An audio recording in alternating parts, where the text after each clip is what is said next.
Hey, Dr. Berg here. In this video, we're going to talk about bladder issues. So many people have bladder issues, and it prevents people from sleeping through the night, and they can't really go anywhere because they have to urinate very frequently, or it could be where they have a leaky bladder as well. And there's a lot of issues, but I want to talk about the three causes and their hormonal remedies. The first one is a low estrogen situation, and that happens at menopause because the estrogen does shift. Of course, there is a relationship between progesterone as well, but that estrogen controls something in the bladder called the trigon, which actually influences that sensation of urination. So in this situation, if it is a menopausal bladder thing, there is something that I recommend. It's called the ovary support formula as a support to the ovary itself, because I found that when you focus on the gland that makes estrogen, you can actually improve that output. This will help it if it's a lower estrogen situation or even a high estrogen, because it really works on the gland. So it doesn't matter if it's high or low. Okay, so that's the first thing that could be causing this bladder to be a problem. Number two, obstruction. There's some type of blockage or pushing or mass that's in the bladder, and that usually could be a fibroid. It could even be a prostate enlargement that can cause the bladder in a male body, but mainly in a female it's going to be fibroid related.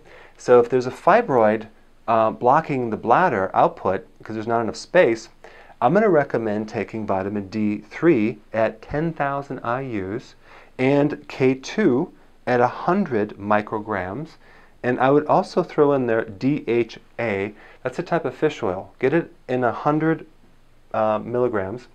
And DHA is really good for suppressing tumor growth as well. And it's good for memory, it's good for the retina and reproduction. It's good for a lot of things.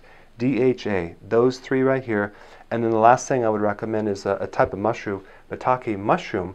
Get it as a supplement, the D fraction. There's quite a few studies that show that this can help reduce fibroids. Okay, so that's number two, reducing the obstruction. And then number three, this is called the autonomic nervous system dysfunction. I know it's kind of a new term. I did a whole video on this, but I want to give you like the short version of it.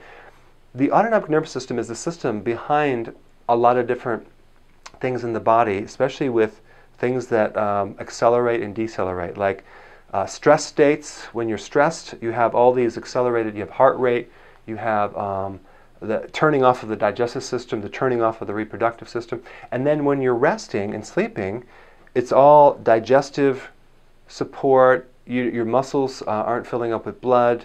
You're sleeping. You're supposed to be healing and recovering. So this ANS system has to do with regulating the different body functions during stress and rest and recovery. And it controls the flight or fight mechanism. So if that's the problem, then that would be related to maybe a history of a lot of stress, and that can mess up the valve of the bladder. So this system controls the sphincters or the valves. So we have a menopausal thing, an obstruction, and a valve problem.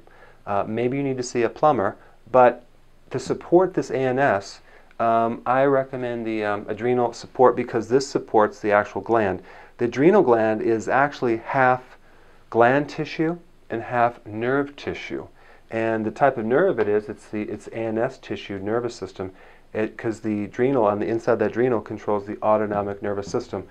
So I gave you a bunch of big words there, so don't worry about that. Just realize that the ANS, autonomic nervous system, could affect your bladder valve, and you would want to support it by supporting the adrenal gland itself. Okay? So that's the three things that influence the bladder.